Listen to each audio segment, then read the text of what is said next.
Marry me. Matapang niyang alok kay Andres. Si Andres ay anak ng best friend ng biological mother ni Aurora. At kahit matagal nang wala ang mommy niya, nanatili pa rin close ang pamilya ni Andres sa pamilya nila. At ngayong kailangan ni Aurora ng tulong para makuha ang mana niya ay ang binata agad ang naisip niya. Kamamatay lang ng daddy ni Aurora at marami itong utang na iniwan mula sa mga investors nang dapat ay itatayo nitong business na hotel and resort sa Batangas. Kaya lang, itinakbo naman ng ka-venture ng daddy ni Aurora ang funds na nakuha ng mga ito. Dahilan para madepress ang daddy niya at wakasan ang sariling buhay. At ngayong wala na ang daddy ni Aurora, siya at ang stepmother naman niya ang ginigipit ng mga investors para maibalik ang perang nawala sa mga ito. Kaya para tigilan na sila ng mga ito, ay naisipan ni Aurora na kuhanin na ang pamana sa kanya ng kanyang lolo sa mother side. Umano na rin kamakailan ng lolo niya kaya kailangan na niyang madaliin ang pagkuha sa mana. Kaya lang, meron 2 kondisyon ang last will ng kanyang lolo bago niya ito makuha. Una na roon ay dapat nasa edad na 25 na siya. At doon pa lang ay hindi na siya pasok dahil 22 pa lamang siya. Pangalawa naman ay kung maikakasal siya kahit wala pa siya sa itinakdang edad. Pinakamadaling 2 kondisyon, kaya ngayon ay desperado na siyang ialok ang sarili kay Andres. At para kay Aurora, wala nang iba pang perpekto para maging asawa niya bukod kay Andres. Kilala na niya ito simula pa pagkabata niya, at alam niya rin na hindi siya mapapahamak sa poder nito. Kaya lang ay masyado itong maramot para pagbigyan ng kahilingan niya. Masyado kang matapang para sa isang bata, Aurora. Naiintindihan mo bang sinasabi mo? Nakangisi ngunit may inis na tanong ni Andres sa kanya. Naiintindihan kong ibig sabihin ng pagpapakasal, Andres. At para sa kaalaman mo, hindi na ako bata. I'm 22. Oh, really? 22 ka na pala. Mukha ka pa rin 16 sa paningin ko. Mapang-asar pang sabi ni Andres sa kanya. Lalo naman siyang nagnit-ngit sa inis sa sinabi nito. Kung may iba lang talaga siyang pagpipilian, ay hindi niya ito kakausapin man lang. Ngunit wala na siyang iba pang naiisip na paraan para maisalba ang buo niyang pamilya sa paglubog sa hirap. Kahit hindi niya totoong ina ang madrasta niya, hindi niya ito kayang pabayaan sa problemang iniwan ng kanyang ama. Nakikiusap ako ng maayos sa iyo, Andres, kaya wag mo akong insultuhin. Nakikiusap? Hindi ka nakikiusap sa akin, Aurora. Nagdedemand ka. Kabata-bata mo pa masyado kang atat mag-asawa. Hindi nga sabi ako bata. At ano bang gusto mo? Lumuhod pa ako sa harap mo para lang wag mong isipin na hindi ako seryoso, ha, Andres? O, ito na. Aniya bago lumuhod sa harap ng binata. Napubuntong hininga naman si Aurora. Tama si Andres. Mukhang demanding nga siya imbis na makiusap siya ng maayos dito. Kaya naman, para makumbinsi ang binata at mapatunayan na seryoso siya, ay hindi na siya nagdalawang isipan na lumuhod sa harap nito. What the hell, Aurora? Ganyan ka na ba talaga kadesperada?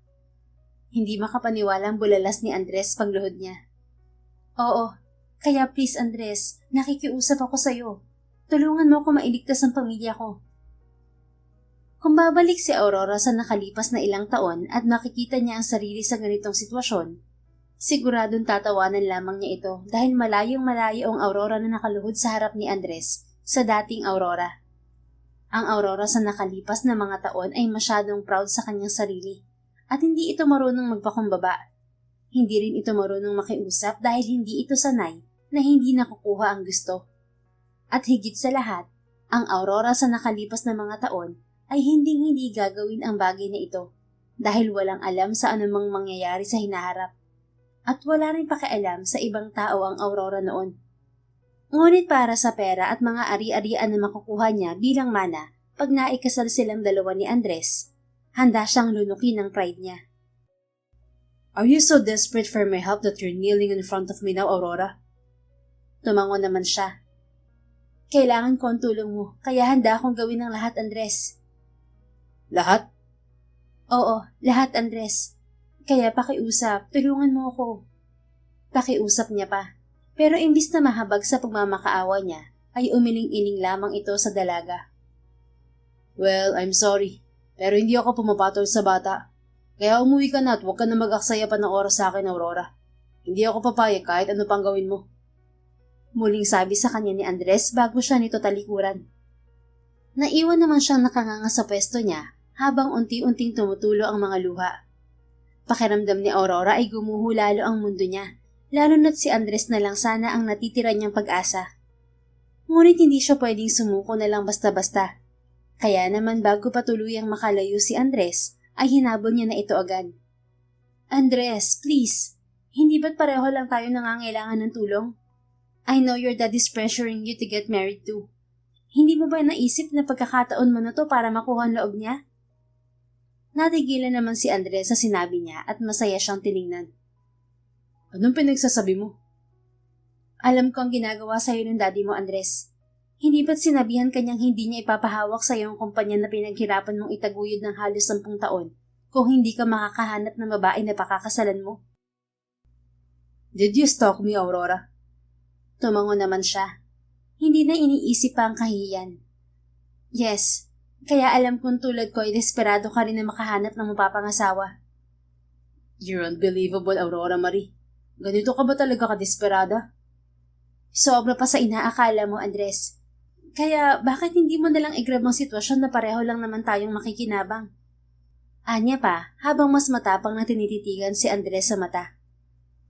Sa kabilang banda, hindi naman makapaniwala si Andres sa mga narinig mula kay Aurora. Alam niyang desperada na ito dahil sa trahedyang nangyari sa pamilya nito. Pero hindi niya inaasahan na aabot ito sa ganitong punto. At ano naman ang mapapala ako kung pakakasalan nga kita, Aurora? Aside from the highest seat in your company, mag-i-invest din ako sa company niyo para mas lalo mong makuha ang loob ng daddy mo. Sagot nito sa kanya. Tinaasan niya ng kilay ang dalaga. Totoong kailangan niya ring makahanap ng mapapangasawa bagong itinakdang palugit ng kanyang ama. Dahil kung hindi, ibibigay nito sa kanyang Kuya Andrew ang kumpanya na ilang taon na niyang pinaghihirapang itaguyod. Para kasi sa kanyang ama, hindi nito kayang ipagkatiwala sa katulad niya na walang plano sa pagkakaroon ng pamilya ang kanilang kumpanya. Dahil paano niya raw maaalagaan ang kumpanya na para bang anak niya, kung wala naman siyang anak na totoo? Kaya para ipagkatiwala nito sa kanyang kumpanya, ay sinabihan siya nito na kailangan niyang makapangasawa sa loob ng 1 taon. Tutol siya sa ama dahil 10 taon na niyang napatunayan na kahit wala siyang pamilya, kaya niyang alagaan ang kanilang kumpanya. Pero hindi pa rin yun sapat para sa ama. Palagay ni Andres ay gusto lamang nitong ilagay siya sa tahimik at ayaw siyang tumanda mag-isa. Kaya ginigipit siya nito ngayon. I'm 8 years older than you, Aurora. Hindi ka ba naaasiwan na inaalok mo ng kasalang mas hamak na matanda kaysa sayo? Parang kuya mo na ako. 8 years gap isn't a big deal anymore, Andres. Ano naman kung 30 ka na at 22 lang ako? As if naman magiging totoong mag-asawa talaga tayong dalawa. You've gone nuts, Aurora. Naiiling niyang komento. Sabihin mo ng lahat ng gusto mong sabihin, Andres.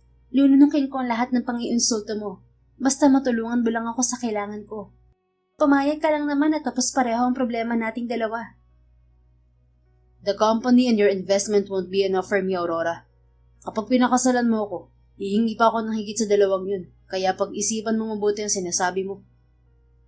I don't care, Andres. Wala na akong pakialam pa sa iba. Kung ang magiging kapalit naman nito ay ang kaligtasan ng pamilya ko. Can't you see? Sobrang desperado na ako. At kapag hindi ka pumayag, sa iba ko iaalok ang kasunduan. Kung ganun, bumalik ka dito bukas ng umaga dala mga papeles mo. Ipapaayos ko sa sekretaryo ko mga kakailanganin natin sa kasal. Utos niya rito at kitang-kita naman niya kung paano lumiwanag ang mukha ni Aurora at ang sumilay ng ngiti sa mga labi nito.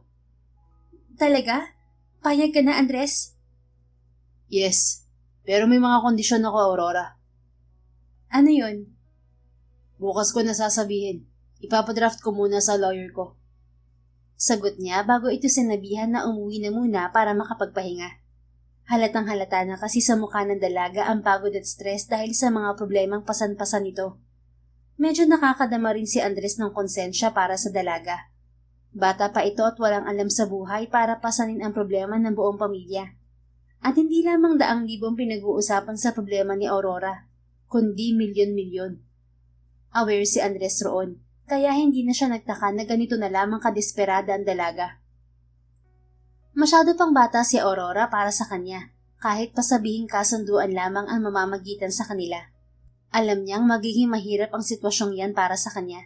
Dahil ayaw man niyang aminin ng tuluyan sa sarili, alam niyang mula noon pa'y iba na ang tingin niya para kay Aurora, at higit pa sa papel ang magiging tingin niya sa kasal nilang dalawa. Bigla siyang naalarma kanina nang sinabi ni Aurora na iaalok nito sa iba ang pagpapakasal kapag hindi siya pumayag. Kaya naman hindi na siya nagdalawang isip pa na pabalikin ito para sa kasunduan. Kinabukasan, tulad na napag-usapan nila, ay maaga nga si Aurora sa opisina. Mas maayos na ang itsura nito kumpara kahapon. Marahil ay gumaan na ang pakiramdam nito dahil mababawasan na ang problema nito. Here's the agreement and prenup. Simula ni Andres at nag-abot ng 2 folder. Umayos naman ng upo ang dalaga sa receiving chair sa harap ng office table ng binata. Agad binasa ng dalaga ang prenup na ginawa niya at pinirmahan din pagkatapos mabasa ang kontrata. Nagulat si Andres dahil hindi man lang ito nagtanong tungkol doon. That's a prenup agreement, Aurora. Hindi mo man lang ba iintindihan ng mabuti yun? Umiling to. I know what prenup means, Andres. At sa totoo lang, hindi ako interesado sa pera mo. Mas priority ko makuha ang mana ko kay Lolo para matapos na ang suliranin ko. Paano pala kung nilagay ko dyan na sa akin mapupunta ang lahat ng yaman mo sa oras na maghiwalay tayo? Alam kong hindi mo yung gagawin. Sagot ni Aurora sa kanya na hindi man lang tumingin sa kanya. Paano mo nasabi? I just trust you that you won't do that, Andres. You trust me, ha? Namamangha naman niyang tanong. Nagangat na ng tingin sa kanya si Aurora. I have known you since I was a kid, Andres. At alam kong hindi ka sakin. Kaya alam ko rin na hindi ako mapapahamak sa'yo. Really, ha? Yan din ba ang dahilan mo kaya ako napili mong maging asawa, Aurora? Believe me, Andres, I have tons of reasons why I chose you. But yeah, that was one of those. I'm thrilled to hear your reasons, Aurora. May I hear more from it? Umiling naman ito. No. What? Why not? Natatawa niyang tanong. Iba rin talaga tong si Aurora. Kayang-kaya siyang paligayahin sa kahit pinakamaliit na dahilan. Para hindi lumakilalo ang ulo mo. Irap nito sa kanya. You trust me with your life but you cannot tell me why? Ano yan, Aurora? Pinagtitripan mo lang ba ako para hindi na magbago ang isip ko tungkol sa kasal? Bakit? Magbabago pa ba ang isip mo? Imbis ay tanong din ni Aurora pabalik sa kanya. Nakataas ba ang kilay nito? Nakangising napailing naman si Andres at hindi na ipinilit pa ang pagtatanong nito. Kilala niya ito. Ayaw ni Aurora na kinukulit ito dahil mas lalo lamang itong hindi magsasalita. Humugot naman ng malalim na hininga si Aurora bago ito bumaling ulit sa binata. Tapos na nitong basahin ng kontrata at alam niyang marami itong tanong tungkol doon. You have questions? Tanong niya kahit alam naman niyang meron. Yes, I have. It says here that our marriage will last for 5 years. That's correct. Bakit 5 years, Andres? Bakit hindi 2 or 3 years? Bakit ganito katagal? Kahit nga ata 1 taon pwede na. 5 years is the safest length we could stay in this marriage, Aurora. Ano sa tingin mong iisipin ng mga tao kung 1 taon pagkatapos natin magpakasal ay maghihiwalay na agad tayo? Saka napirmahan mo ng ibang page niyan, di ba? Do I need to get a new copy to void that one? Tinaasan naman siya ng kilay nito. May pakialam ka pala sa sasabihin ng ibang tao, Andres? Akala ko ay sariling opinion mo lang ang nagmamatter para sa'yo. I don't. Ikaw ang iniisip ko sa sitwasyong to, Aurora. Sa tingin mo ba hindi magtatanong ang mga tao kung bakit mabilis natapos ang pagiging mag-asawa natin kung kakakasal pa lang natin? Pag nangyari yun, uungkatin nila ang buhay natin at malalaman nila tungkol sa last will ng lolo mo. Gusto mo bang i-contest yun ng mga kamag-anak mo? Anya rito. Well, you have a point. Sagot naman ni Aurora. Thanks for realizing, Aurora. Inirapan naman ulit siya nito bago nagpatuloy sa pagbasa at tulad ng inaasahan niya, napakadaming tanong ni Aurora na nasagot naman niya. At tingin niya ay nakumbinsi naman niya ito dahil pumirma na ito sa iba pang pahina ng agreement pagkatapos niyang sagutin ang huling tanong nito.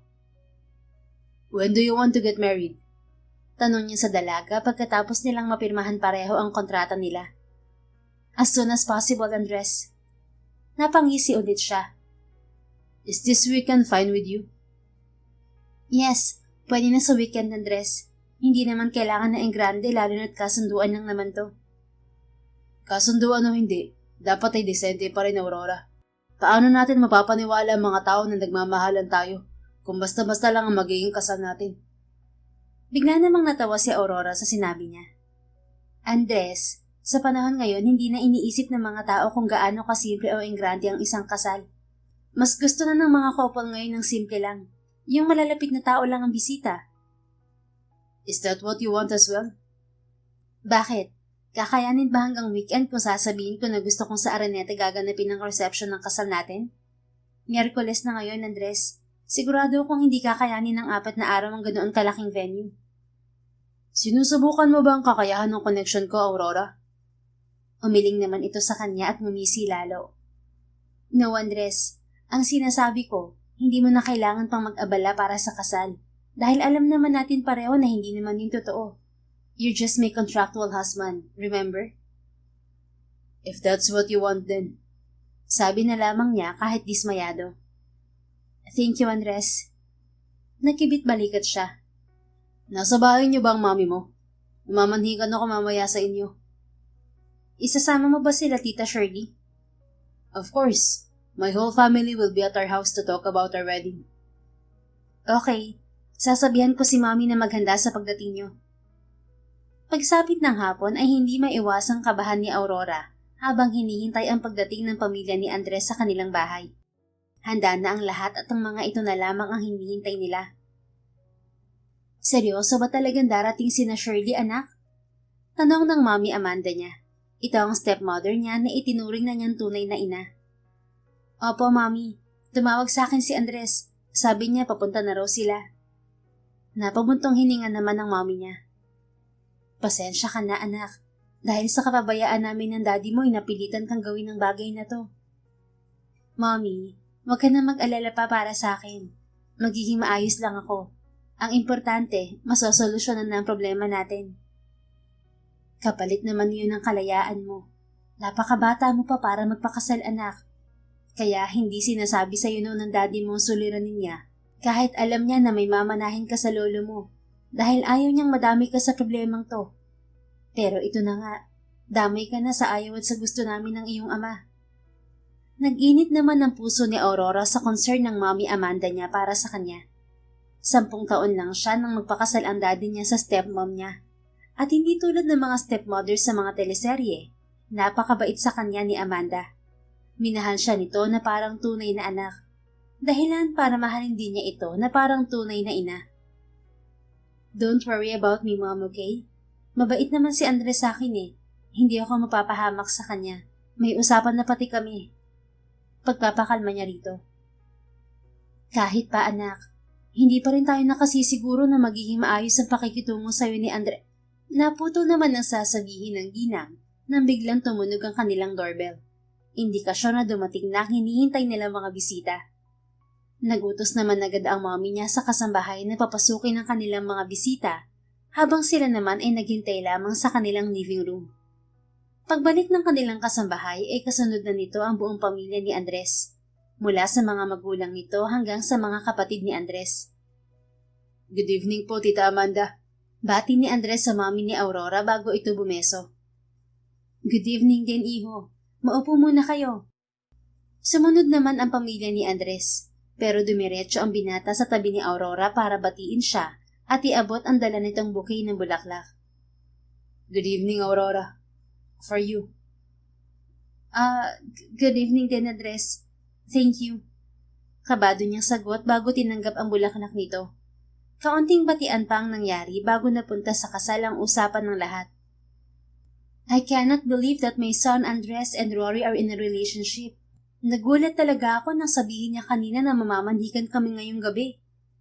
Simula ng ina ni Andres na si Tita Shirley.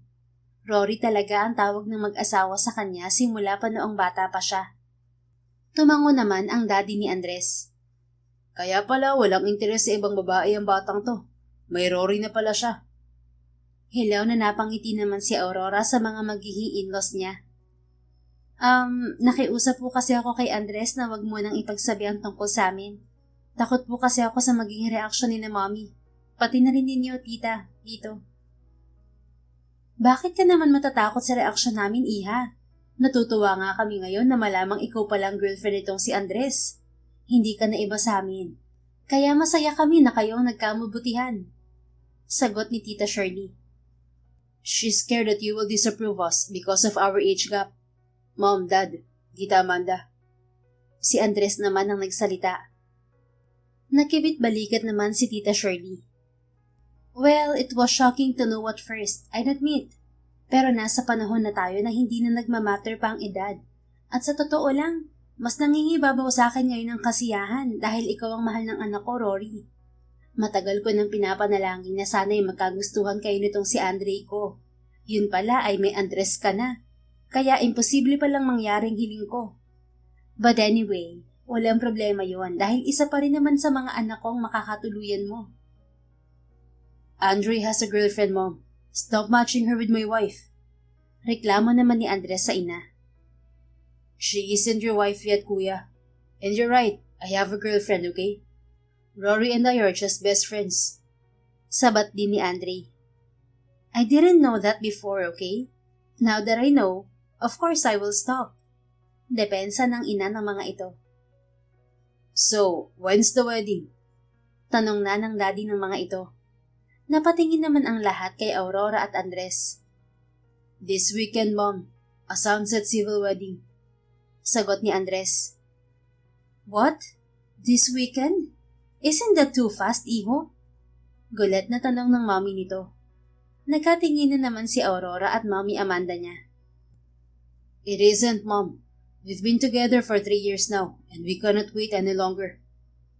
Anak naman, nakakahiya sa tita Amanda mo. Minamadali mong kasal niyo ni Rory. Nag-iisang anak na babae pa naman siya. Sabi pa ni Tita Shirley. Actually, napag-usapan na rin namin ang tungkol dyan ni Aurora. At nangako naman sila na magpapakasal ulit sila at engrande na sa susunod. Sagot ng mami niya. Kumunot naman agad ang noon ng daddy ni Andres. Totoo ba yun, Iho? Yes, Dad. I want us to have an intimate wedding first, while we're preparing for our grand wedding. I just can't wait to marry her. Sagot ni Andres sa ama. Is that so, son? Yes, Dad. You don't have to worry about our wedding, because I will give Rory the wedding she dreamed of. At tila nakampante naman ang pamilya nito sa sagot ni Andres na nagpatuloy na agad ng usapan sa iba pang parte ng kasal. Pati kung saan sila titira ay itinanong na rin ng mga ito. Nasagot naman ng maayos ni Andres ang lahat ng katanungan ng parents nito na para bang totoong matagal na nilang pinagpalanuhan ng kanilang kasal. Kaya sa huli ay nakumbinsin na ang pamilya nito at hindi na nagtanong pa. Naging mabilis naman ang takbo ng mga araw para kay Aurora dahil hindi na niya namalayan ang pagdating ng araw ng kanilang kasal. At tulad ng napag-usapan nila, linggo gaganapin ang kasal. Laking gulat na yamang ni Aurora kung paano nagawa ni Andres na maging maayos at maganda ang venue sa napakaliit na oras ng preparasyon. You managed to do this all, Andres? Namamangha niyang tanong habang nililibot ang paningin sa buong venue.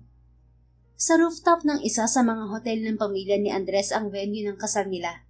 At dahil civil wedding lang ang kanilang kasal, ay same venue na din ang paggaganapan ng reception party nila. At hindi niya talaga inaasahan na magagawa ni Andres na maging maganda ang lahat, kaya hindi niya maiwasan ng mamangha. Buong akala niya ay sa munisipyo lang sila at pagkatapos ay magdi-dinner lang sa isang fine dining na restaurant. Nakibit-balikat lang naman si Andres at ngumisi sa kanya. Do you like it? Yeah, ang ganda. I mean, how did you manage to do this all within 4 days, Andres? Connection and money, Aurora. Alam mong walang bagay ang imposible kapag may pera ka. Sagot ni Andres sa kanya. Lalo naman siyang napanganga sa sagot nito. Alam niyang mayaman talaga ang pamilya ni na Andres. Ngunit hindi naman niya inaasahan na gagamitin talaga nito ang resources nito para lamang sa peke nilang kasal. Teenager pa lang ay nagtatrabaho na ito sa family business ng mga ito. Marami ang mga itong 5-star hotel sa iba't ibang dako ng Pilipinas. At ngayon nga ay CEO si Andres ng Samaniego Group of Company.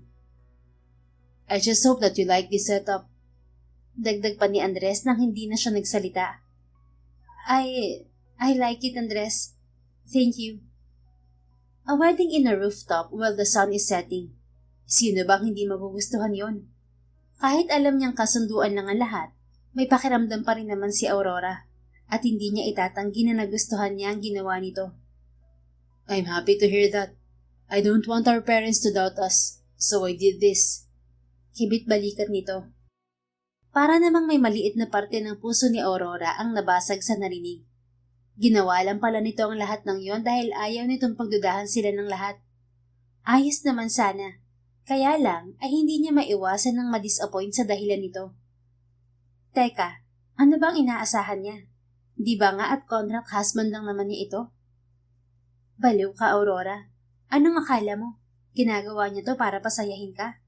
Ilusyonada. Kastigo niya sa sarili dahil sa nararamdaman niyang disappointment. Maiintindihan naman siguro nila kung simple lang ang magiging ayos ng kasal, lalo na't nangako ka na magkakaroon pa tayo ng engranding kasal. Sabi naman niya sa lalaki. I know, but still this will be our first wedding. Hindi naman importante ang pangalawa o ilan pa. Ito ang unang pinaka-importante sa lahat, kaya mas mabuti ng maayos to. Sagot naman ni Andres sa kanya. Napalingon naman siya rito at hindi na sumagot.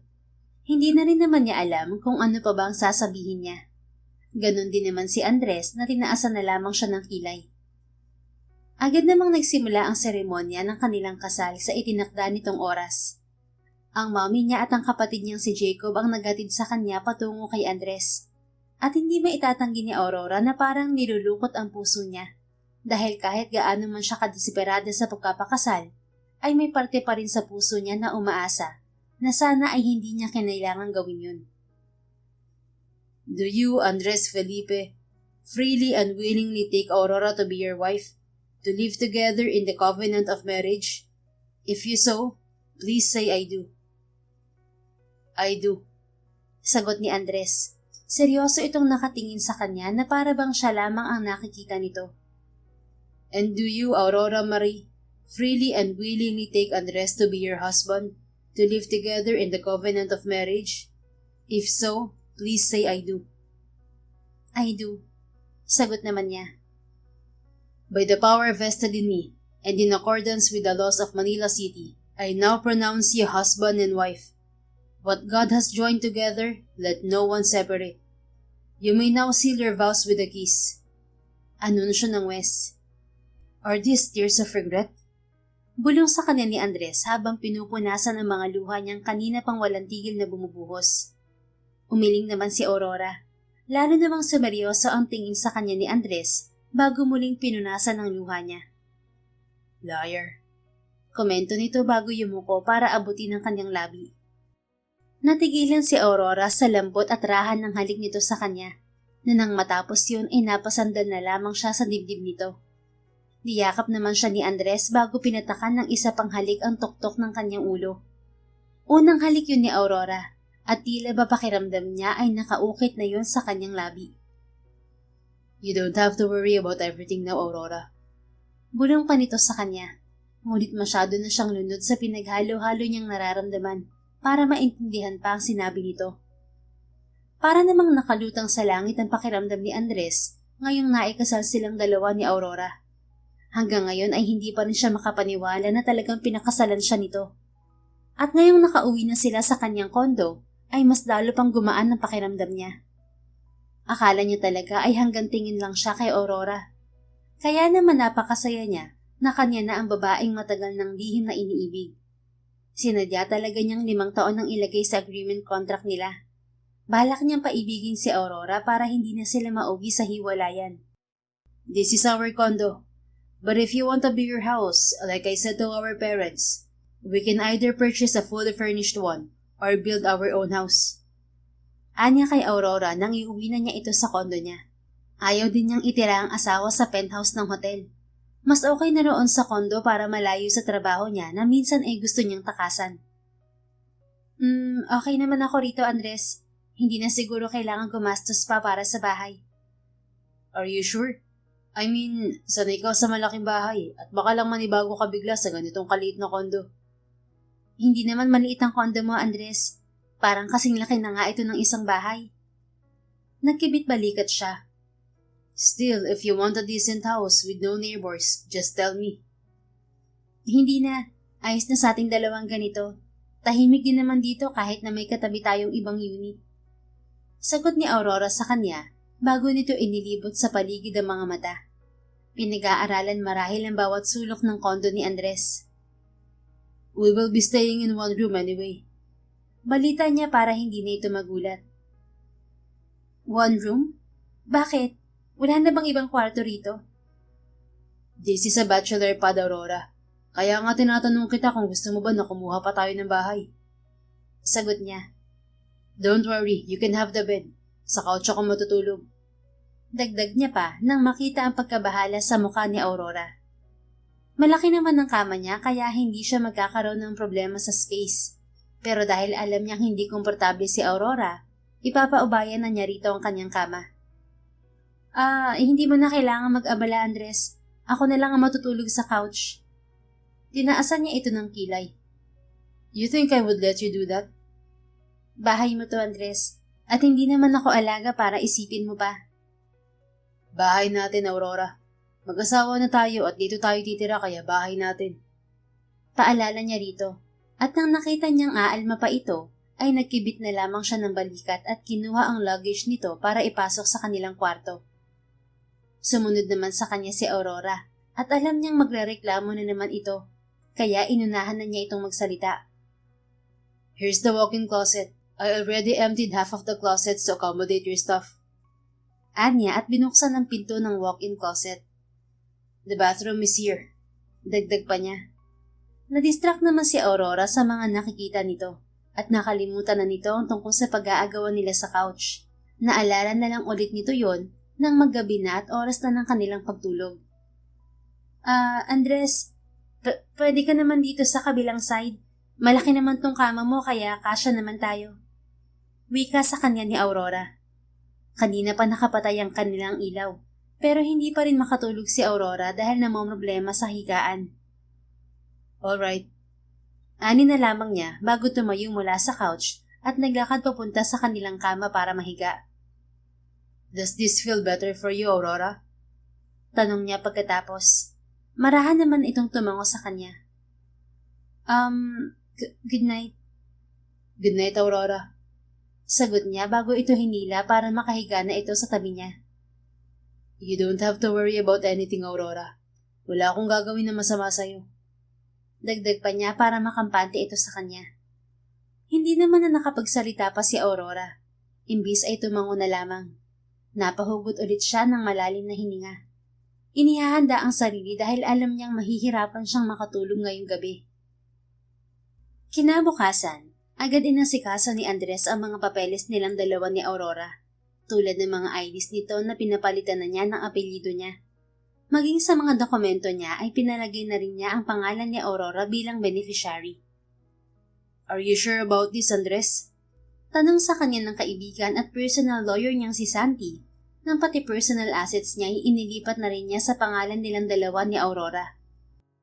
I will not ask you to draft this if I'm not sure about it, Santi.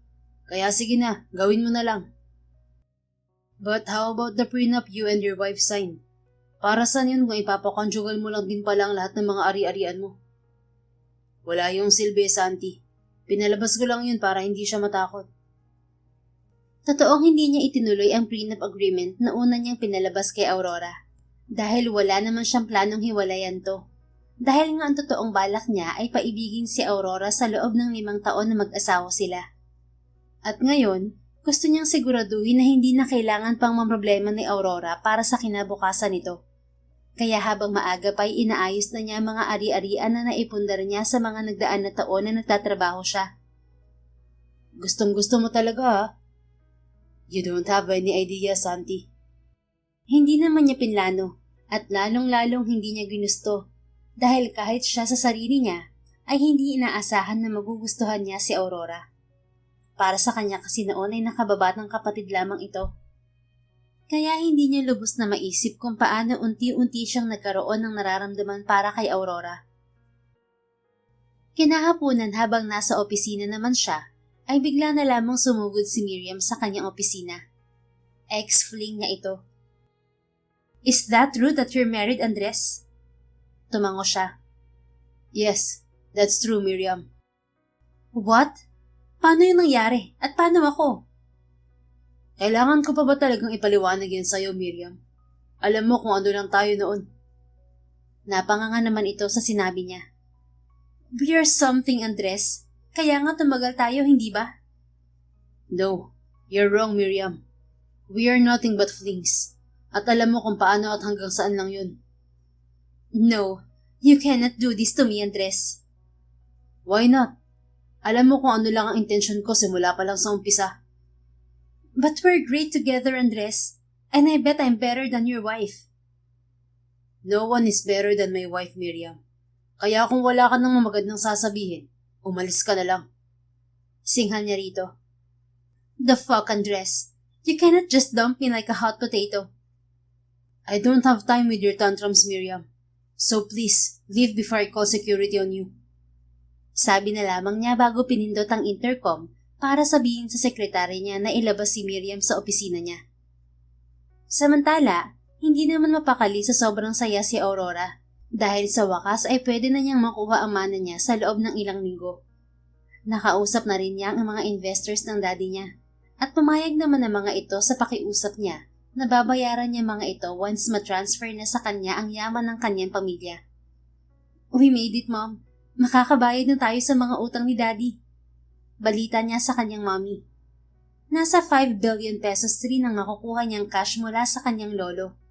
Bukod pa sa mga real estates na katumbas din ng ilang bilyong piso kung maibebenta. Ngunit dahil nasa billion din ang nanakaw na investment fund na kailangan nilang bayaran, halos nasa 100 milyon na lamang ang matitira para sa kanila. Okay na rin yun. At least ay wala na silang problema. Napahagulhol naman si Amanda sa narinig kaya nag-alala agad si Aurora. What's wrong, Mom? Umiling to. Naisip ko lang ang daddy mo, anak. Kung naging matapang lang sana siya, kasama pa natin siya ngayon. I'm sure Daddy's happy watching over us now, Mom. Alo na lamang niya sa ina. Kahit kailan na hindi siya matutuwa sa ginawang paraan ng pagtakas ng daddy niya sa mga problema nito. Pero hindi niya rin ito masisisi dahil masyadong naging mabigat para rito ang problema sa negosyo. Ganun pa man, kailangan nilang tanggapin ang nangyari at magpatuloy sa buhay, kahit na masakit pa rin para sa kanila ang pagkawala ng daddy niya. Kinahaponan ay umuwi na rin si Aurora sa kondo nila ni Andres. Plano niyang maghanda ng hapunan para rito bilang pasasalamat sa malaking tulong na nagawa nito para sa kanya. Hindi pa siya gaanong marunong sa pagluluto, pero sabi naman ng mommy niya ay kaya na niya. Kailangan na lang niyang matutunan kung paano mag-balance ng lasa. Nandyan ka na pala. Bungad niya sa mister nang makauwi na si Andres. What's the occasion? Nagtatakang tanong naman nito. Wala naman. Gusto ko lang magpasalamat sa tulong mo kaya naghanda ako ng dinner. Paliwanag niya. Magpapasalamat tungkol saan? For helping me, Andres. Makukuha ko na kasi ang mana ko at makakabayad na kami sa mga pinagkakautangan ni Daddy. Kaya yun, gusto ko magpasalamat sa'yo. Alam kong hindi mangyayari ang lahat ng to kung hindi dahil sa tulong mo. I'm happy for you. Sagot naman ni Andres sa kanya. Thanks. Halika na, kain na tayo, Andres. Aya niya at hinawakan pa ito sa braso para hilahin sa kanilang dining table.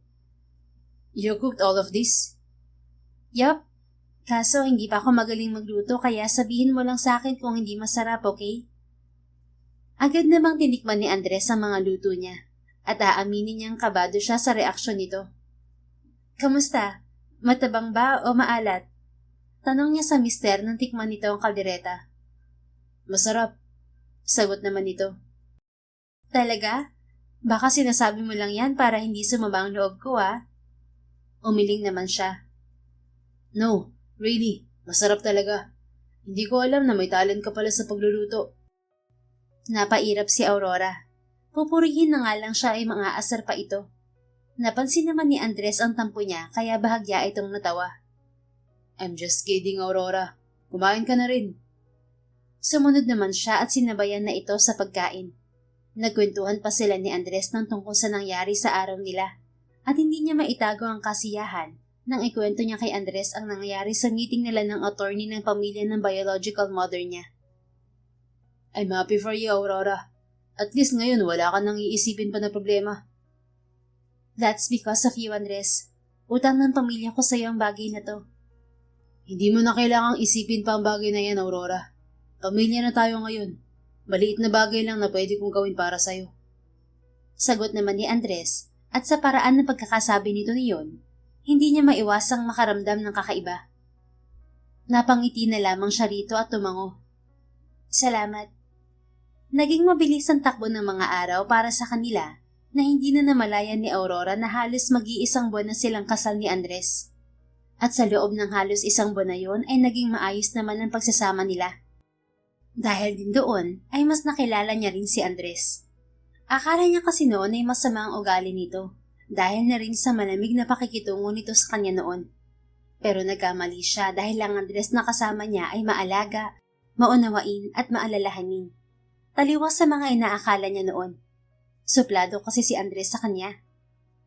Dahil din tuloy doon sa magandang pinapakita ng lalaki, ay hindi niya mapigilan na mabuhay ang pakiramdam na matagal na niyang ibinaon sa nakaraan.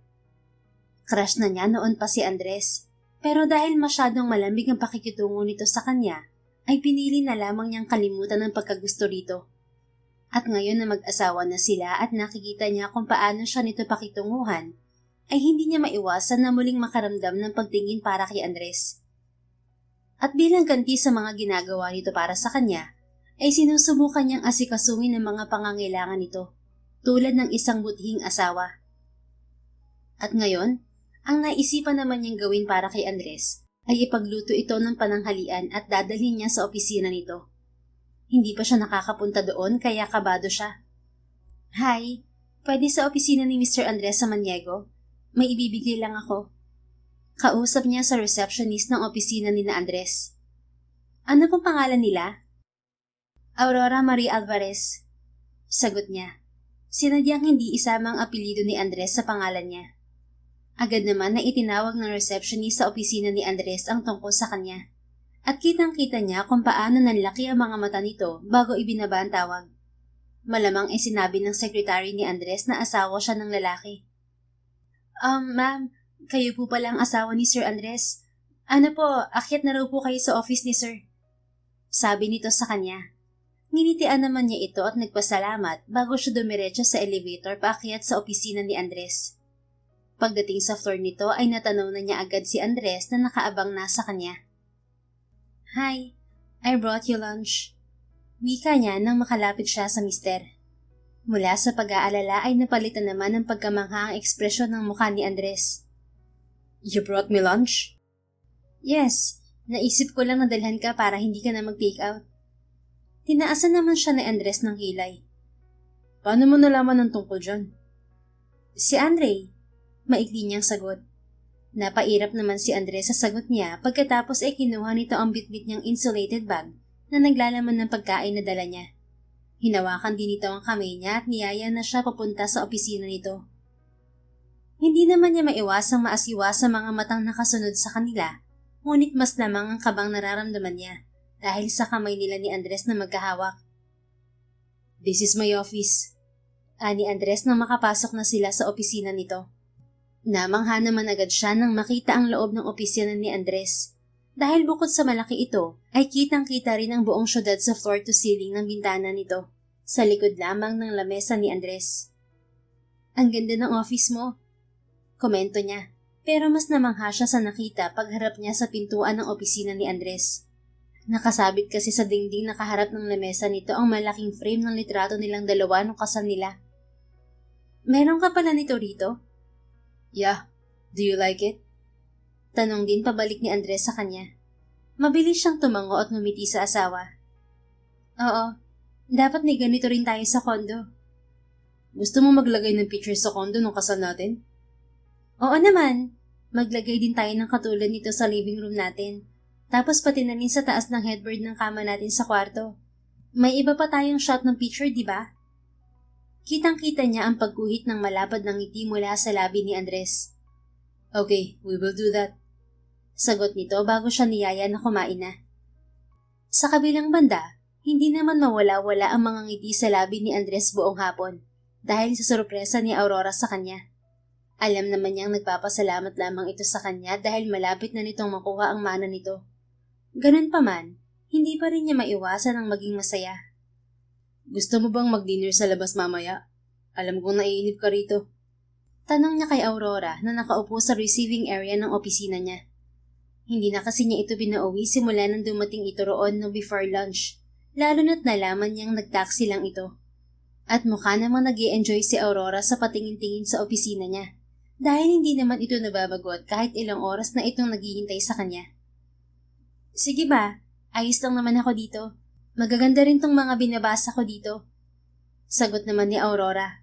Nasa couch ito sa loob ng opisina. Nagbabasa ng libro. Mabuti naman. Saan mo pala gustong kumain mamaya? Can we have pasta? Nag-meet na tayo ngayon kaya yung hindi naman masyadong mabigat sa tiyan sana. Do you want to try Liceria's? It's an Italian restaurant my friend owns. Masarap ang mga menu nila at maganda rin ang ambience ng buong restaurant. Nakangiti na tumango naman si Aurora sa kanya. Sige, doon na lang tayo. Kaya naman nang matapos na ang oras ng trabaho niya ay nagpunta na agad silang dalawa ni Aurora sa restaurant na sinasabi niya.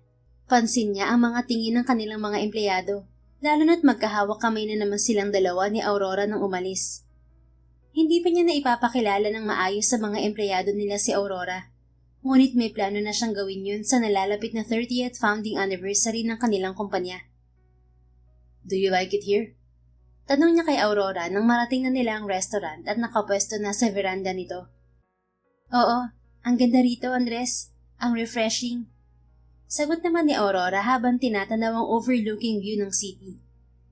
Pwede tayong bumalik-balik dito kung gusto mo. Napangiti si Aurora at masayang sumang-ayon sa sinabi niya. Kanina pa niya napapansin ang pagiging masayahin nito, pero hindi na lamang niya iyon na pinapansin. Lalo na't ilang buwan din itong na-stress mula nang mamatay ang daddy nito. Pagkatapos naman nilang kumain ay nagyayapa si Aurora sa kanya na mag-ikot-ikot muna sa malapit na mall sa kanilang kondo. Pinagbigyan naman niya ito kaya nang makauwi sila ng kondo ay pagod na pagod to. Andres, tawag ni Aurora sa kanya. Nakahiga na sila para matulog sa mga oras na yun. Is it okay if I work? Do you want to work?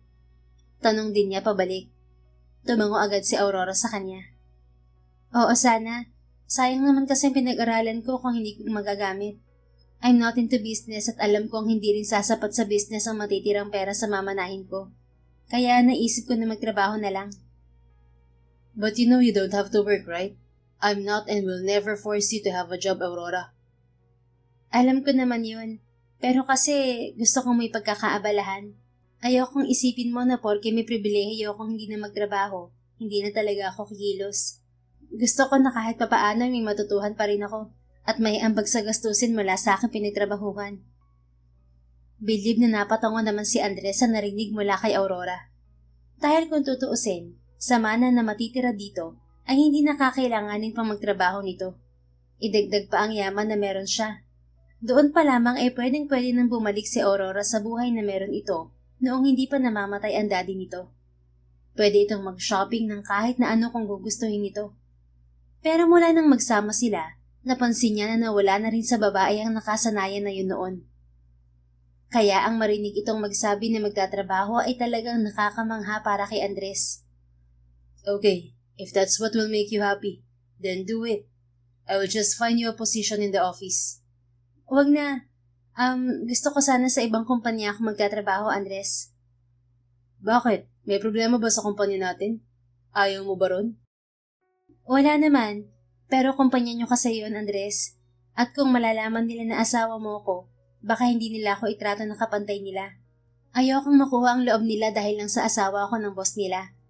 At paano rin ako matututo kung palagi lang ibibigay sa akin ng lahat? Katwiran nito. Napaisip naman si Andres sa sinabing nito at hindi niya maitatanggi na tama nga ang punto nito. Kaya naman kahit labag sa loob niya ay hinayaan na lang din niya itong gawin ang gusto nito.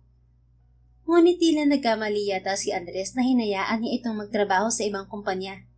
Dahil sa ilang araw na nito sa bagong trabaho at ilang araw na rin niyang paghatid sundo dito, ay palagi na lamang niyang naaabutan si Aurora na may kasamang lalaki. Kung noon ay napapalagpas pa niya ang pangiti-ngiti nito sa ibang lalaki, ngayon ay hindi na. Sino yun? Salubong ang mga kilay na tanong niya kay Aurora nang makalapit na ito sa kanya sa may parking lot. Isang office staff si Aurora sa isang private company sa Makati. Yun? Si Caleb, office mate ko. Kanina ka pa ba rito? Sana tinext mo ko para binilisan ko ang paglabas. Sagot nito. Gusto niyang singhalan si Aurora dahil hindi man lang nito ipinaliwanag ang nasaksihan niya. Ngunit ayaw naman niyang pag-awayan pa nila ang bagay na yon, lalo't nasa pampublikong lugar pa rin sila. Gerin. Utos na lamang niya sa huli. May problema ba, Andres? Galit ka ba? Tanong ni Aurora habang kinakabitan niya ito ng seatbelt. Tinaasan lang naman niya ito ng kilay bago isinara ang pinto sa gilid nito at umikot siya para makasakay sa driver's seat. Andres, tawag pa nito sa kanya, pero hindi pa rin siya kumibo. Takot din siya na baka masinghala na talaga niya ito. Hoy, kausapin mo naman ako, Andres. May nangyari ba? Ani pa nito bago siya hawakan sa braso. Hindi ulit siya kumibo. Where do you want to eat? Imbis ay tanong niya. Kita naman niya ang paghaba ng nguso nito. Sa bahay na lang. We can dine in at Liserios if you want. Anya, pero umiling lang to. Hindi na, sa bahay na lang. Wala rin ako sa mood lumabas ngayon. Napabuntong hininga naman siya at nagpaubaya. If that's what you want. Hindi naman maiwasan na mairita ni Aurora sa ugaling pinapakita ni Andres sa kanya. Wala naman siyang maalala na nagawa niyang mali para magkaganon ito. Kaya sobra siyang naiirita ngayon na para bang hindi siya nito nakikita at naririnig. What do you want for dinner? I will cook. Anito nang makapasok na sila sa loob ng kondo nila. Huwag ka na mag-abala, hindi ako gutom. Sagot niya kahit ang totoo ay kanina pa siyang nagugutom. Excited pa naman siyang mag-uwian na kanina dahil balak niyang yayain si Andres na kumain sa labas. Pero bigla na lang itong umarte ng ganun. You can skip dinner, Aurora. Magdi-dinner tayo. Hindi nga ako gutom, Andres. Bakit ba ang kulit mo? What's with the attitude, Aurora? Kunot noon na sita nito sa kanya at para naman yung gatilyo na kumalabit sa pasensya niya. What's with your attitude too, Andres? Wala naman akong problema, pero baka ikaw meron, lalo na't kanina mo pa ako hindi pinapansin. Umiling naman ang lalaki at bigla na lamang tumalikod sa kanya. Sinundan naman niya agad ito. What the hell is wrong with you, Andres? Bigla-bigla ka nalang hindi namamansin. Tapos ngayon na tinatanong ka, ayaw mo naman sumagot. Sumagot ka, Andres. Ulit niya nang hindi na naman siya nito pansinin at tumiretso lang ito sa banyo. Naiwan naman siyang nakanganga sa gitna ng kwarto nila. Naiiyak siya dahil sa ilang linggo na pagsasama nila ay ngayon lang ito umakto ng ganun sa kanya. Hindi naman niya alam kung anong dahilan. At kung pipiliin ni Andres na wag na yung pag-usapan, pues hindi na rin siya magtatanong. Kaya ng gabi din na yon ay hindi na sila nag-imikan. Hindi na rin sila nakakain ng dinner. Kinabukasan naman ay maaga siyang bumangon para maaga siyang makaalis dahil ayaw niyang magpahatid kay Andres. Pero laking gulat niya nang makitang nasa parking lot ng opisina nila si Andres. Kalahating oras pa lang ang nakalipas simula nang makaalis siya sa kanilang kondo. Anong ginagawa mo rito, Andres? Ikaw, anong ginagawa mo, Aurora? Umalis ka ng maaga. Hindi ka man lang nagpaalam. Para saan? Galit na tanong rin ito sa kanya. Para pumasok ng maaga, Andres. Para saan pa ba sa tingin mo, ha? You tell me, Aurora. Ano pa bang pwedeng maging dahilan na pagpasok mo sa opisina na to? At parang atat ka masyadong pumasok. Kung tutuusin, triple ng sahod mo pwede kong ipasahod sa iyo sa kumpanya ko. Pero ayaw mong tanggapin. Napaawang naman ang bibig niya sa narinig. Are you insinuating something, Andres? May dapat ba akong isipin, Aurora? Hindi na niya pinatapos pa ang sasabihin ni Andres at sinampal na niya ito. How dare you? Anya rito bago ito tinalikuran para kunin ang bag niya sa loob ng office at umalis. Hindi pa naman nagsisimula ang trabaho at wala pang mga office mate niya, kaya magte-text na lang siya sa manager niya na absent siya dahil masama ang pakiramdam. Alam niyang mapapagalitan siya kung aalis siya ng opisina, lalo na't nakapag-time in na siya, pero wala na siyang pakialam. Paglabas ay agad siyang tumawag ng taxi kahit nakita niyang nandun pa rin si Andres at nakatingin ito sa pag-alis niya. Dumiretso siya sa bahay ng mommy niya. Rory, napabisita ka. Teka, anong nangyari? Bakit ka umiiyak? Nag-aalala na tanong ng mommy niya. Pero umiling lamang siya. Pwede pa po ba ako sa kwarto ko, mommy? Oo naman anak. Araw-araw ko pa rin pinapalinisan yun. Ano bang nangyari? Mamaya na lang po natin pag-usapan, mommy. Aakyat na po muna ako. Paalam niya. Tumango naman ang mommy niya at hinayaan na siyang pumunta sa kwarto. Lalo siyang naiyak nang makapasok na siya sa kwarto niya. Ewan ba niya? Pero ang sakit-sakit ng pakiramdam niya na pinag-iisipan siya ni Andres ng masama. Gayong wala naman siyang ginagawa. Mom, mamaya na lang tayo mag-usap please. Gusto ko muna pong mapag-isa. Anya ng ilang segundo pa lang ay kumakatok na ang madrasta sa kwarto niya. Ngunit imbis na ang mommy niya ay si Andres ang bumungad sa kanya. Aurora. Anong ginagawa mo rito, Andres? Let's talk. Anito bago isara ang pintuan ng silid. Ayokong makausap ka muna, Andres. Umalis ka na. Malilate ka na sa trabaho mo. Lalong yumukyok si Aurora sa kama at nagtakip ng kumot. I will not live without sorting this out, Aurora. Ayoko nga makausap ka. I'm sorry. Putol ni Andres sa sasabihin niya, tapos ay inabot ang pisngi niya para punasan ng mga luha niyang walang humpay na tumutulo. Hindi ko sinasadya na masaktan ka sa mga sinabi ko. Nadala lang ako masyado nung nararamdaman ko. I saw you with that guy in your office, and you seemed so happy with him that I felt a crack in my chest. I was jealous and scared. I was jealous that someone else is making you happy and scared you'd fall for him and leave me. Dagdag pa nito.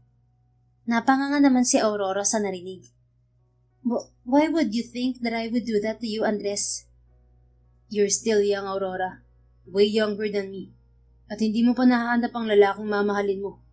Kaya natatakot akong pag nangyari yun, iiwan mo ako. Habang ako, hindi ko na magagawa yun dahil ikaw lang ang mahal ko. Sagot ni Andres na lalong nakapagpanganga sa kanya. Mahal mo ko? Marahan naman tumango si Andres sa kanya. You're so young compared to me, but I'm so in love with you, Aurora, that when you asked me to marry you, my whole world shivered from excitement and happiness. Lalo namang naiyak si Aurora dahil doon. Inalis na niya ang takip na kumot sa katawan at hinarap ang mister. Hindi siya makapaniwala sa naririnig niya.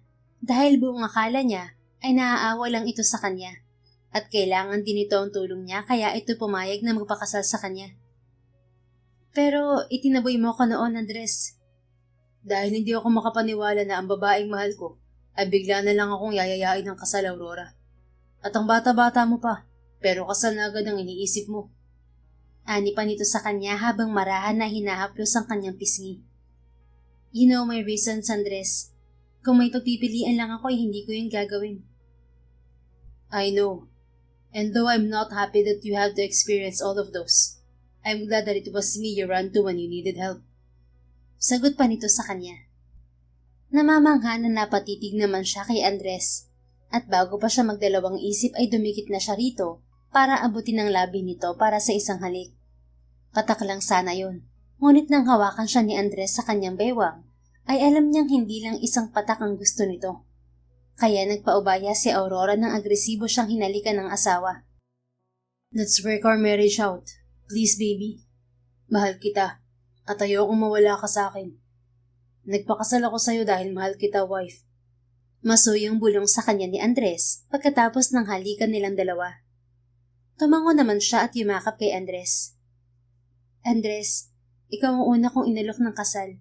At nais pakasalan dahil gusto na kita matagal na at mahal din kita. Si Andres naman ang natigilan sa sinabi niya, kaya muli nitong inabot ang labi niya para halikan. Sigurado akong lalong malulungkot ang mga may crush sa'yo ngayon. Asar pa niya sa mister. I don't care about them, Aurora. Ikaw lang ang importante para sa akin. Ikaw lang ang gusto ko, ang mahal ko. Natauhang sagot sa kanya ni Andres bago muli siyang siniil ng halik. I love you. Paulit-ulit na bulong pa nito sa kanya habang bumababa ang mga halik nito mula sa kanyang labi hanggang sa kanyang leeg. I love you too, Andres. Para namang gatilyo na kamalabit yon sa pasensya ni Andres, na halos mapairit siya nang bigla na lamang siya nitong kabigin at ihiga sa kanyang kama. Door, Andres, did you lock it? Hirap niyang tanong habang hindi na mapakali sa ginagawa sa kanya ni Andres. I did. Don't worry. Sagot naman ni Andres bago nagpatuloy sa ginagawa nito. Parang mababaliw si Aurora sa pinaghalo-halong pakiramdam na binibigay ng ginagawa ni Andres sa kanya. Hinahagkan nito ang buo niyang katawan. Kanina lang ay umiiyak siya sa sakit. Ngayon naman ay labis siyang masaya dahil sa sarap ng pakiramdam. At kahit nag-aalala man na baka marinig ng mga kasama nila sa bahay ang kakaibang ingay niya sa ginagawa nilang mag-asawa, ay hindi pa rin niya napigilan ng mag-ingay. Kung hindi pa sila nagkatampuhan ay hindi pa mangyayari sa kanila ang kauna-unahang pagniniig bilang mag-asawa. Ito na rin ang honeymoon nila. Kahit sa bahay lamang yun ay masaya sila. I love you. Bulong pa ulit ni Andres sa kanya bago ito mag-collapse sa ibabaw niya. I love you too. Habol ang hiningang sagot ni Aurora sabay hinagkan siya ni Andres sa labi bago sila umayos ng higa. Nakatulog sila pareho pagkatapos ng mainit na sandali at nagising na lang sila sa katok ng mami niya dahil malapit ng magtanghalian. Susunod na po, mami! Sigaw niya habang ginigising si Andres na tila na ubusan ng lakas dahil tulog na tulog. Pero imbis na bumangon ay hinila lang ulit siya nito pabalik sa higaan. Andres, kakain na raw. Gutom ka na ba? Imbis ay tanong nito sa kanya. Hindi pa. Pero maghihintay sila sa baba. Nag-angat naman ito ng tingin sa kanya bago hinaplos ang kanyang tiyan. What if you get pregnant? Ano naman? Mag-asawa na naman tayo at nagmamahalan. I know, but are you ready to be a mother? Bata ka pa't hindi mo pa na-enjoy ang pagiging dalaga mo. Malumanay na sabi nito sa kanya. Napabuntong hininga naman siya bago hinawakan ang kamay nito sa tiyan niya. Handa ako sa kung ano man ang ibibigay sa atin ng Diyos, Andres. At please lang, alisin mo na sa isip mo na bata pa ako. I'm 22, hindi na bata yun. At saka, hindi mo na ba ako papayagan na makapag-enjoy kung magkakaanak na tayo? I won't stop you from doing what you like and love, Aurora. Oh, ayun naman pala eh. Ano pang iniisip mo? Umiling naman ito at ngumiti sa kanya. Wala. Iniisip ko lang ang kaligayahan mo.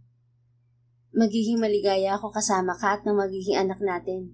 Di ba ka-enjoy-enjoy yun? Tama ka, wifey. Mas masaya nga kung tayo ng anak natin na magkakasama. Sinagot niya ito ng matamis na ngiti. Ngayon ay mas nauunawaan na ni Aurora lahat ng ginagawa nito para sa kanya. At naiintindihan na rin niya kung gaano siya kamanhin para hindi yun mahalata agad. Ganun pa man ay masaya siya na maayos na sila at nagkakaintindihan na silang mag-asawa.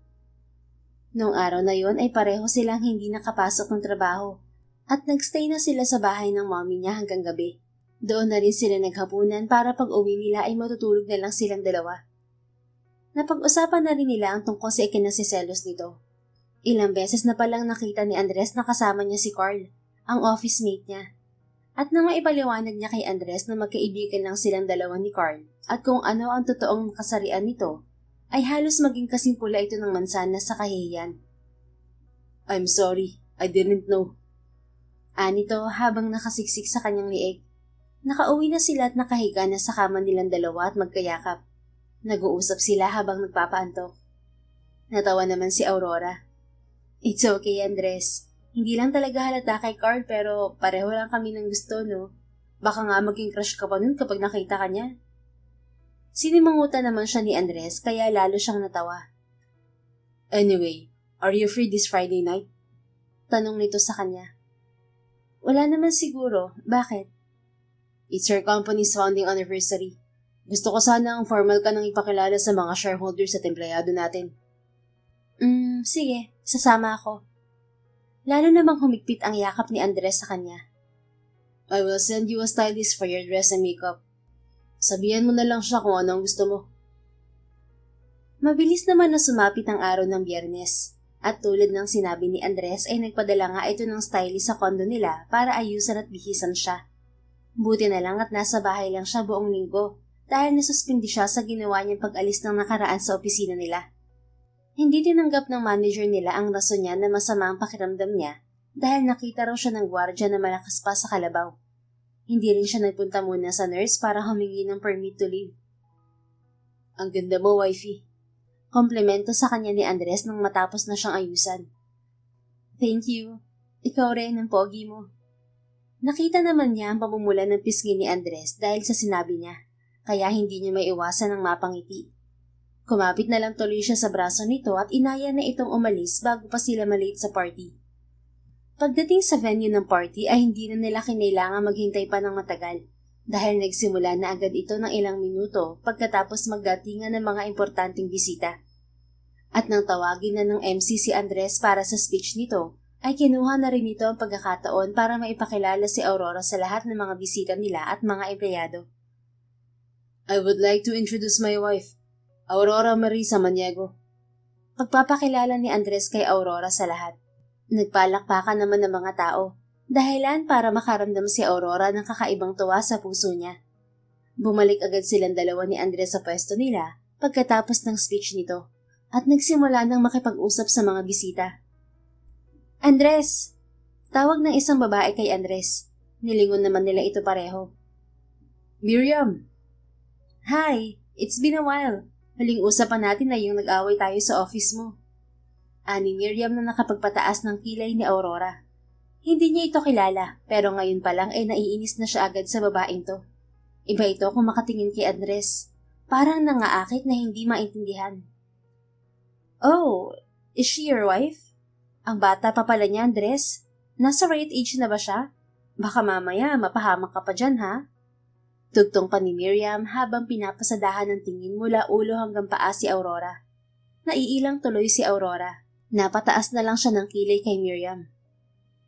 My wife isn't a minor, Miriam. If you'll excuse us, we have to greet the other visitors. Sagot ni Andres bago nito niyaya ang asawa papunta sa ibang guest. Hindi binibitiwan ni Andres ang kamay niya kahit na may kausap ito ng mga investors at shareholders. At mayabang pa nitong ipinapakilala sa lahat si Aurora. Ang tanging oras lamang na nakawala siya rito ay nang saglit itong tawagin ng daddy nito. Kaya kinuha na niya ang pagkakataon na yon para makapagbanyo. Oh, you're here. I didn't notice. Maarteng wika sa kanya ni Miriam paglabas niya ng cubicle. Tinitingnan na naman siya nito mula ulo hanggang paa. Hindi naman niya ito pinansin at naghugas na lamang siya ng kamay kahit panay ang sulyap nito sa kanya. You know what? I was wondering what you did to seduce him. No offense ha, pero masyado ka pang bata para kay Andres. Dagdag pa ni Miriam. May gusto ka ba sa asawa ko, Miriam? Diretsahan at inis niyang tanong dito. Kanina pa niya napapansin ang mga tirada nito sa kanya, at kung kanina ay natitiis niya yon, ngayon ay hindi na. What if I am? Nakibit balikat si Aurora. Then, I guess you will live forever fantasizing about my husband, Miriam. Sad to say, he's head over heels in love with me. Really, huh? Do you even have any idea what Andres and I were before he even married you? Oh, that? So you were what again? Fubu, right? I knew about that, Miriam. I knew about my husband's past. Kaya hindi mo na magagamit sa akin yan. Bara niya agad kay Miriam. Kaya kung ako sa'yo, tigilan mo na si Andres dahil may asawa na siya. Aren't you feel ashamed of yourself? Ginagawa kang parausan ng lalaki. Kung ako sa'yo, hahanap ako ng lalaking mamahalin ako at hindi gagawing parausan lang. Pag-aralan mo ring mahalin ang sarili mo, Miriam. You're so full of yourself, Aurora. Maghintay ka lang. Magsasawa rin sa'yo si Andres. At pag nangyari yun, maiiwan kang luhaan at wasak ang puso. Kawawa ka naman. Baka hindi mo kayanin dahil sa mura mong edad. Then, let's wait and see if your delusion will come true, Miriam. Siguro nga ay mas hamak na mas bata ako kaysa kay Andres. Pero hindi ko naman yata kasalanan na ako minahal ng asawa ko. At hindi katulad mo na kasing tanda niya, pero parang walang pinagkatandaan. What? Ako na ang asawa, habang ikaw, habang buhay na mga ngarap lang na sana'y mahalin ka rin ng asawa ko. Huling satsat niya. Tiningnan din niya si Miriam mula ulo hanggang paa bago niya ito tinalikuran at iwan na nakangangaroon sa banyo. Oo, bata pa siya kumpara kay Andres at kay Miriam. Pero hindi porket mas bata siya ay hahayaan na niyang apak-apakan lamang siya ng kahit na sino. Where have you been, wifey? Salubong ni Andres sa kanya. Washroom lang. Nakita ko rin si Miriam doon at nag-usap kami saglit. Anong pinag-usapan niyo? Alertong tanong nito. Nagibit balikat naman siya. Wala naman. Sinabi lang niya na magsasawa ka rin sa akin dahil masyado pa akong bata para sa'yo. At masaya niyang panonoorin ang pag-iwan mo sa akin. What? That will never happen, baby. I will never leave you. Don't listen to her, okay? Depensa agad ni Andres. I know, and I'm confident about that, Andres. Don't worry. Napapuntong hininga naman ito bago siya hinawakan sa baywang at hinalikan sa kanyang sentido. I am in love with you, Aurora. Please never ever doubt that. Miriam is nothing. You are my everything, wife. I won't, Andres, and I am in love with you too. Anya para kumalma ito. Hindi na nila tinapos ang party at nagdesisyon ng umuwi na lang. Tingin na Aurora ay wala na sa mood si Andres dahil sa nangyari sa kanila ni Miriam. Kahit na paulit-ulit na niyang sinabi na hindi naman siya apektado sa mga salita ni Miriam, ay bakas pa rin dito ang agam-agam. Pagdating nila sa bahay ay tahimik pa rin si Andres. Are you still bothered by Miriam's words? Tanong niya rito. Nakahiga na sila sa kama at magkayakap. No, but I was thinking of getting married. We're already married, Andres. Paano pa tayo magpapakasal niyan? Real marriage, baby. Though I married you for it at our first wedding. I married you for real too, Andres. Pero kung yun ang gusto mo, sige. Sang-ayon na rin niya. Thank you, wifey. Kaso baka lalong magalit si Miriam sa akin yan ha. Baka sugurin ako nun sa opisina at sa bunutan. Tapos sisigawan na inagaw kita sa kanya. Baka sa susunod, hindi lang suspindi ang abutin ko kundi termination na. She cannot do that to you, Aurora. I will not let anyone hurt you. And for the record, hindi mo ko inagaw kahit kanino. Sayong-sayo ako simula pa lang. At huwag kang matakot na matanggal sa trabaho dahil mas mayaman ka pa sa boss mo. Hindi maiwasan ni Aurora ang mapangiti ng malapad sa narinig. Really, ha? Yes, really. Ikaw lang, mula noon hanggang sa habang buhay, Aurora. Talaga lang, ha? Akala ko ba hindi ka pumapatol sa bata? Pangaasar niya palalo kay Andres habang pinauulanan na siya nito ng halik sa kanyang leeg. Tumigil naman si Andres sa ginagawa at matalim siyang tinitigan. Hindi ka na bata, hindi ba? You're 22, turning 23 in 2 months, and married to me. You are my wife. Really? Yes, really. Sagot nito sa kanya bago walang paalam na hinila ang underwear niya hanggang sa masira yon. Andres! You're mine, and I'm yours exclusively, my wife. Dagdag pa nito bago mabilis umibabaw sa misis. Mula roon ay pinagsaluhan muli nila ang gabi. Mabilis naman na tumakbo ang mga araw at tulad ng mga sinabi ni Andres ay pinlano na nga nila ang kanilang pangalawang kasal. At hindi tulad noon ay sa simbahan na gaganapin ang seremonya nila. At hindi na lang basta mga kilala nila ang mga imbitado. Dahil halos lahat ng empleyado nila ay inimbitahan na ni Andres. I was thinking, what if that tragedy didn't happen? Do you think we would still be here? Tanong ni Aurora habang nakasandal sa dibdib ni Andres at nakayakap naman ito sa kanya mula sa kanyang likod. Ilang araw na lang at kasal na nila ulit. At ito sila, pinagninilayan ang mga nangyari sa nakaraan.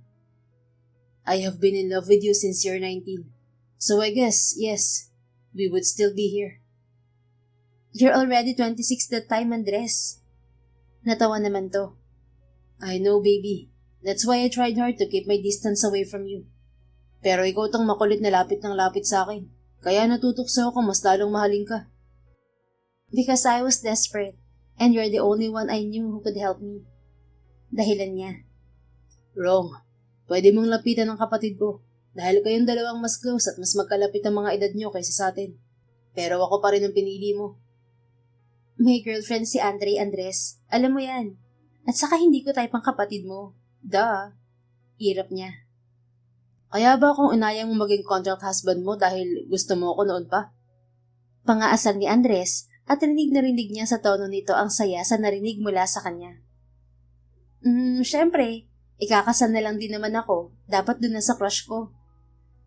Kung ganun, crush mo na ako noon pa. Sino bang hindi nagkakakrush sa'yo, ha? I mean, suplado ka man paminsan-minsan, pero gwapo ka pa rin. At oo, crush kita kahit nung bata pa ako. Magaling na talaga ako magtago ng feelings. Puri niya rito. Nginisian naman siya ni Andres bago siya pinatakan ng halik sa labi. I love you. I love you more. Sagot niya na punong-puno ng kasiyahan ng puso. Nagsimula man sila ni Andres sa isang kasunduan lamang na kasal. Nabawi naman yun ang nangyari sa kanilang dalawa ngayon.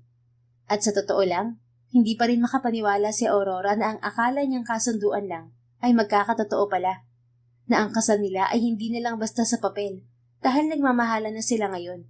At maging noon pa man pala ay may pagtingin na sila pareho sa isa't isa. Pinigil lamang sila ng magkaiba nilang edad kaya naudlot ng matagal na sana nilang pag-iibigan. At ngayong saksi ang lahat ay kakasal na ulit sila sa simbahan. Tulad ng sa una, ang mami niya at ang kapatid na si Jacob ang naghatid kay Aurora sa altar. Kasunduan pa rin ba ito, anak? Lumuluha na bulong ng mami niya. Umiling naman siya at ngumiti rito. No, mommy. Hindi na po ito kasunduan. This time, totoo na to. Mahal ko si Andres at mahal niya rin ako. I can see that, anak. At masayang-masaya ako para sa'yo. Sigurado akong masaya rin ang daddy mo para sa'yo. Pangarap niya na maikasal ka sa lalaking mahal mo at mamahalin ka at aaligaan. Masaya rin ako para sa'yo, ate. Sabat ni Jacob. Thank you, mommy. Jacob. Sigurado ako masaya rin si dad habang pinapanood tayong tatlo ngayon. Nasabi na lamang niya habang diretso ang tingin papalapit sa altar. Pinapanood niya ang bawat ekspresyon ng mukha ni Andres habang hinihintay siya nitong makarating sa altar. Hanggang sa matapos ang kasal ay masayang-masaya ang puso nilang mag-asawa. Pagkalipas ng isang taon ay biniyayaan din sila ng anak. Gaya ng sinabi ni Aurora kay Andres, hindi hadlang ang edad niya para pigilan na magkaroon sila ng anak na siya makukumpleto sa kanilang kaligayahan. Sa buhay, napatunayan ni Aurora na hindi ka laging nasa tuktok dahil may pagkakataon din na bigla ka nalang mapupunta sa ilalim. Ngunit hindi rin ibig sabihin nun ay mananatili kang nasa ilalim lang. Kung madatapa ka man ng isang beses, hindi ibig sabihin nun ay hindi ka nababangon. Dahil hindi kailanman mauubos ang pag-asa at magandang pagkakataon na pwede nating maranasan at makuha. Basta magtiwala ka lamang sa Diyos at sa iyong sarili. Siguradong darating din ang araw na ikaw naman ang papaboran ng tadhana.